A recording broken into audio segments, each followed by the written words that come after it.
이란 전역을 뒤흔드는 사상 최대 규모의 시위가 2주 넘게 이어지고 있습니다. 시위대는 하메네이의 죽음을 이란 구호를 외치며 정권 교체를 넘어 사회 전체를 바꾸는 레짐 체인지를 요구하고 있는데요. 이란 정부가 시위대를 폭도로 규정하고 무력 진압에 나서면서 공식 확인된 사망자만 수백 명을 넘어섰습니다. 일부에서는 이란 전역에서 12,000명이 넘는 시민들이 숨졌을 가능성까지 제기하고 있습니다. 47년 전 이슬람 혁명으로 팔레비 왕조를 무너뜨린 신정체제 이란 사회는 지금 왜 이토록 격렬하게 흔들리고 있는 걸까요? 이번 시위의 도화선은 경제 불만이었습니다. 구체적으로는 리알화 급락과 물가 폭등입니다. 3년 전만 해도 달러당 40만 리알대였던 환율은 현재 약 3배 수준인 145만 리알 안팎까지 치솟았습니다. 환율 급등은 수입 물가를 끌어올렸고 이란 국민의 생활은 점점 더 피폐해져 갔습니다. 특히 최근 몇 년간 식료품 가격이 50% 이상 급등하면서 시민들의 생활은 더 이상 버티기 어려운 수준에 이르렀습니다. Well, these protests began, or the spark was economic. Currency depreciations have been putting significant pressure on ordinary people. In tandem with that, Iranians have been living with an economic crisis fueled by corruption and mismanagement for quite some time. 경제 위기가 임계점을 넘으면서 불만이 커진 시민들이 거리로 쏟아져 나온 겁니다. 이란의 경제 위기는 단기간에 발생한 문제가 아닙니다. 핵 개발 문제와 맞물려 미국을 대표로 하는 서방의 장기적 경제 제재가 오랫동안 이란 경제를 구조적으로 압박해왔습니다. 이런 제재는 트럼프 행정부 일기 들어 더욱 강화됐고 2018년 미국이 이란 핵 합의에서 탈퇴하면서 원유 수출과 금융거래를 겨냥한 고강도 제재가 시작됐습니다. 특히 2차 제재로 이란과 거래하던 국제기업들까지 철수하면서 이란은 국제금융거래에서 사실상 고립된 상태에 놓였습니다.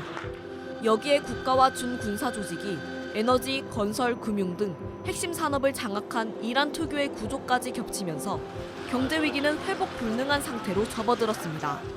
여기에 지난해 이스라엘 미국과 치른 12일 전쟁에서 무력하게 두들겨 맞으면서 이란 정부의 권위가 땅에 떨어졌다는 분석도 나옵니다. 이란에서는 과거에도 대규모 시위가 여러 차례 있었습니다. 2009년 대선 결과에 반발한 시위, 2022년 히잡 규제에 항의한 시위가 대표적입니다. 해당 시위는 규모는 컸지만 몇몇 주요 도시에 집중됐고 참여층도 한정적이었습니다. 때문에 시위를 주도하는 세력이 없었고 금세 사그라들었습니다. 반면 이번 시위는 장기간 누적된 경제난이 출발점이라는 점에서 성격부터 다릅니다. 실제 이번 시위는 테헤란의 시장 상인들이 상점문을 닫으며 항의에 나선 것을 계기로 전국적으로 확산했습니다. 현 정권의 핵심 지지 기반인 상인계층까지 등을 돌리면서 정권 내부의 균열이 커지고 있는 겁니다. 이란 정부는 시위 초반 강경 대응을 자제하는 모습을 보였습니다. 시민들의 심각한 경제난을 의식한 듯 매달 약 7달러 수준의 현금 지원 방안을 발표하며 민심 달래기에 나섰습니다. 하지만 시위가 수도 테헤란을 넘어 전국으로 확산되자 정부의 대응 기조는 급격히 달라졌습니다. 현재 이란 정부는 군과 치안 병력을 대거 동원해 시위대를 향한 무력 진압에 나서고 있습니다. 정부는 시위 가담자들을 질서 파괴자로 규정하며 사형까지 언급하는 초강경 대응 방침을 경고하고 있습니다. دیشب در تهران در بعضی جای دیگه یه مش تخریب در مقابل کسانی که تخریبگرن جمهوری اسلامی کوتاه نخواهد آمد. 현장에 참혹한 상황도 잇따라 전해지고 있습니다. 영국 일간 가디언은 보안군이 시위대의 얼굴을 향해 조준 사격을 하고 있다. 거리는 피로 가득 차 있다라는 이란 시위 참가자의 증언을 보도했습니다. 미국은 이란의 시위 사태를 예의주시하며 군사 개입 가능성까지 포함한 대응 수위를 높이고 있습니다. There seem to be some people killed that aren't supposed to be killed. These are violent. The military is looking at it, and we're looking at some very strong options. 관건은 트럼프 대통령이 실제로 군사 개입이라는 카드를 꺼내 들 것인지 여부입니다. 트럼프 대통령은 이미 베네수엘라에서 마두로 대통령 체포 작전을 공습과 함께 성공시킨 전례가 있고 이란에 대해서도 과거 핵시설을 타격한 경험이 있습니다.